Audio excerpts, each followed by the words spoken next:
그야말로 참 증시가 무섭다라는 생각이 드는 장세예요. 어제 그 다음에 그제 월요일과 화요일 장세를 보면서 이놈의 시장 정말 강하구나, 야 개인들이 무섭네 라는 시장을 다시 한번 느꼈습니다. 한 번은 그런갑다 그러지만 두 번째는 확신이 들어요. 어제 코스피가 쫙 밀렸었어요. 1045선 포인트까지 밀렸다가 장 막판에 어마어마하게 끌어올리면서 장을 마감시켰습니다. 월요일에도 마찬가지였어요. 월요일에도 빠졌다가 끌어올려서 마감시켰고, 어제도 빠졌다가 마감시켰고, 자 지금 현재 구간에서 코스피가 뭐 양봉이 나오고 있긴 한데 오늘도 만약에 또 빠질 수 있는 그림이 나오겠죠. 근데 장 막판까지 또 지켜봐야 되는 게, 또 장중에 계속해서 흐르다가 또 꼬리 만들면서 또 끌어올릴 수가 있습니다. 그만큼 시장이 굉장히 강하게 들어오고 있다는 거예요. 비단 코스피뿐만이 아니라 코스닥도 마찬가지입니다. 월요일날은 3% 가까이 뺐다가 또 끌어올렸고, 어제도 2% 넘게 빠지다가 또 끌어올리고, 오늘은 오히려 양봉을 지금 만들고 있는 모습이에요. 강하게 움직이고 있다는 것을 보여주고 있는 모습입니다. 자, 이날 월요일만 하더라도 주식시장이 이렇게 빠지고 나니까 수많은 매스미디어들과 수많은 주식 관련된 경제 유튜버들, 이제 한국의 폭락이 시작될 수 있다, 조심해라 조심해라 조심해라 라는 말들이 많이 나오더라고요. 한국 증시 버블이다. 그런데 저 같은 경우에는 이게 뭐 빠지면 빠질 수도 있겠지만, 아직까지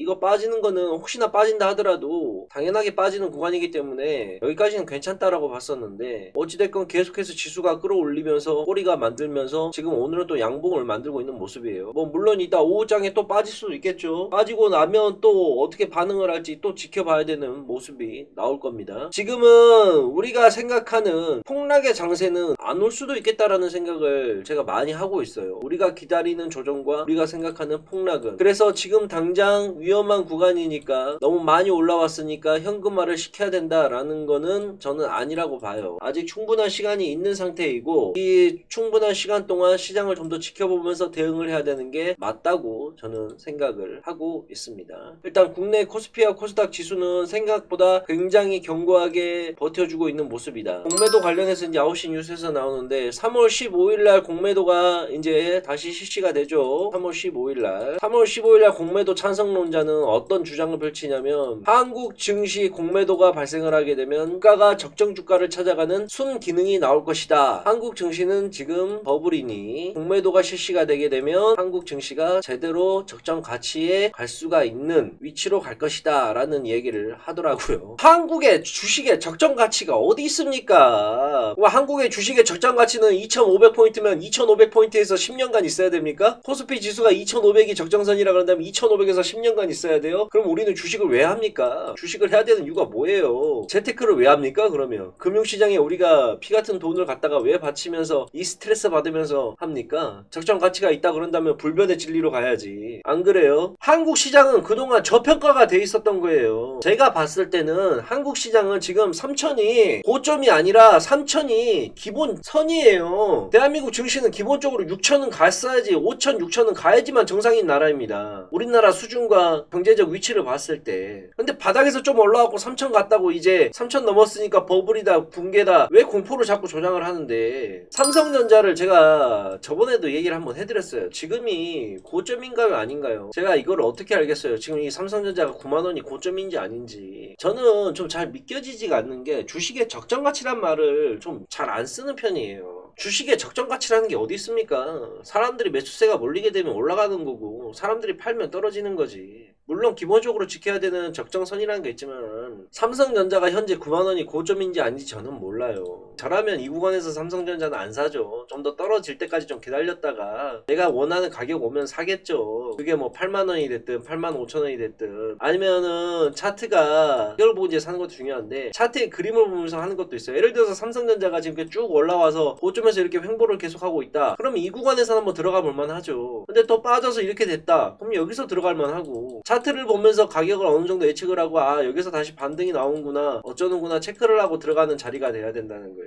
다 마찬가지입니다. 자, 현대차도 보세요.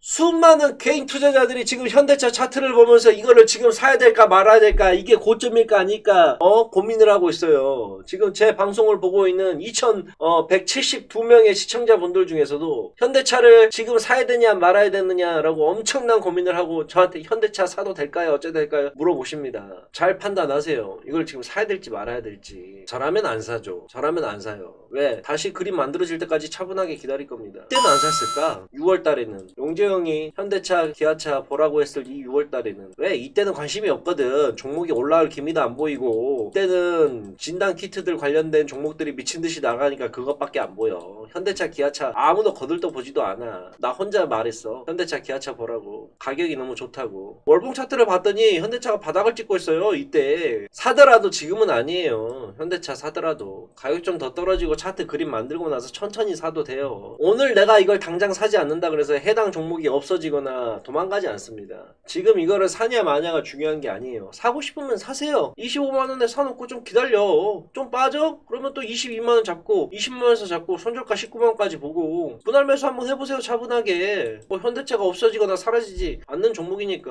어떤 구간에서 어떤 종목을 매수를 하든 간에 반드시 여러분들께서 하셔야 되는 거는 투자 계획을 정확하게 세워놓고 하시라는 거예요. 최소한 내가 얼마의 자금을 현대차를 살 건데 이 구간에서 얼마 사고 떨어지게 되면 얼마에 사고 또 얼마에 사서 손절가는 얼마까지 두겠다라는 계획 정도는 세우고 현대차를 사라는 겁니다. 우리들이 갖고 있는 최고의 무기는 뭐다? 바로 유튜브 개천에서 용재난다. 용재형을 구독하고 있는 거다 라는 거는 용재형의 바람이었고, 우리 개인 투자자들이 갖고 있는 최고의 무기는 분할 매수. 근데 분할 매수는 무조건 해야 되는 겁니다. 여러분들이 주식을 전업으로 하지 않는 일반 투자자분들이라 그런다면 기본적으로 분할 매수는 여러분들이 가질 수 있는 최고의 무기예요. 오늘 롤러블폰 관련해서 좀 이야기를 좀 드리려고 했는데, 자, 예전에도 제가 롤러블 관련해서 이야기를 좀 드린 적이 있어요. 일단은 이 영상을 좀 한번 보면서 좀 보겠습니다. 보이시죠? 봤습니까? 핸드폰이 어떻게 됐나요? 이렇게 갖고 있는데 이게 쭉 열렸다가 쭉 들어가죠. 이게 바로 롤러블이랍니다. 롤러블이에요. 롤러블이라는 건 뭐냐면 액정이 돌돌돌돌 말려서 돌돌돌돌 들어가는 겁니다. 쭉 늘어나죠. 이게 안에 있던 게 쭉 올라가는 겁니다. 롤러블 기술이에요. 이게 LG는 이미 롤러블 기술 관련해가지고 많은 특허를 갖고 있는 회사이고 선두주자예요. 어찌 보면 삼성보다도 더 선두주자라고 볼 수 있는 게, 이 돌돌 말리는 디스플레이, 핸드폰으로 이제 처음 선보이는 건데, 이 인폴드 방식 해가지고 접혔다 폈다 하는 관련 종목들이 처음 나왔을 때 많이 움직였었는데, 오늘은 이 롤러블 폰에 관련해가지고 좀 종목들을 한번 뭐뭐 있는지 한번 알려드릴게요. 공부 좀 한번 해보세요. 자, 롤러블 관련해서 경인양행, 염료 산업 및 사카린을 비롯한 화학산업을 영위 9개 계열 회사 보유, 플렉시블 디스플레이의 중요 소재인 투명 폴리이미드 CPI 필름 제조에 필요한 핵심 모노머를 자체 공정 기술로 개발 및 양산에 성공. 코오롱인더 화학 소재, 산업 사재, 필름, 전자재료군, 패션군, 의류 소재 등 5개군 사업군 영위. 세계 최초 폴더블 디스플레이 핵심 부품인 윈도우 커버용 투명 폴리이미드 필름 생산 및 판매. 그 다음에 필옵틱스 2차 전지 및 OLED 제조 공정에 사용되는 레이저 응용 장비 제작 및 판매, OLED 필름 커팅 기술 보유. 선익 시스템 OLED 장비 제조 및 판매 사업을 영위. 소형 OLED 증자기 시장에서 전세계 시장 점유율 1위 기업. 300mm 웨이퍼 양산 장비를 생산한 유일한 업체. 덕산 레오룩스 OLED 핵심 구성 요소인 유기재료 생산 기업. LG 디스플레이 LCD OLED 디스플레이 패널 생산 및 판매라고 이렇게 하나, 둘, 세 개, 네 개, 5개, 6개 정도 뽑았는데, 차트 한번 같이 한번 좀 볼게요. 어허이, 눈에 보이네, 보여. 눈에 보입니까? 경인양내 거, 그 다음에 코오롱 인더, 손 떼라. 필옵틱스, 손 떼라. 어허이, 눈에 보여. 그 다음에 또 뭐 있어? 선익 시스템. 어허이, 이건 벌써 가불었네. 덕산 네오룩스, 손 떼라. 그 다음에 마지막으로 LG 디스플레이, 손 떼라. 그래서 각자 해당 종목들 공부를 좀 해보시고, 매출 재무제표 확인하시고, 그 다음에 차트 확인하시고, 더 유튜브에서 관련 종목들 한번 찾아보시고 공부를 좀 해보시길 바라겠습니다. 롤러블폰 관련해가지고 손 떼라.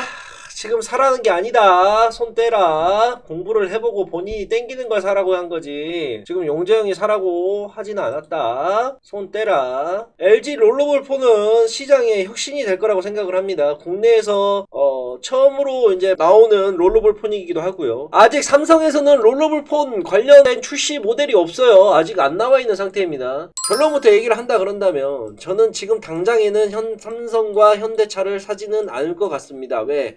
좀 더 자리가 잡고 나서 사도 늦지가 않을 거라고 생각을 해요. 근데 초장기적으로 보는 예를 들어서 10년, 20년을 보고 한다는 분들은 삼성전자 그 정도로 생각을 한다 그런다면 삼성전자는 그러면 사는 곳이 저점이다 라는 말로 대신할 수가 있을 것 같습니다. 현대차는 제가 보더라도 지금 너무 가파르게 올라온 구간이 있기 때문에 지금 당장 사지 말고 현대차는 좀 더 기다렸다가 보는 게 낫지 않나라고 생각을 해요. 걔네도 가파른 시간 내에 그 무거운 주식이 너무 많이 올랐어요. 너무 많이 올랐기 때문에 쉬어가는 구간이 반드시 필요하다고 생각을 합니다. 오케이, 여기까지.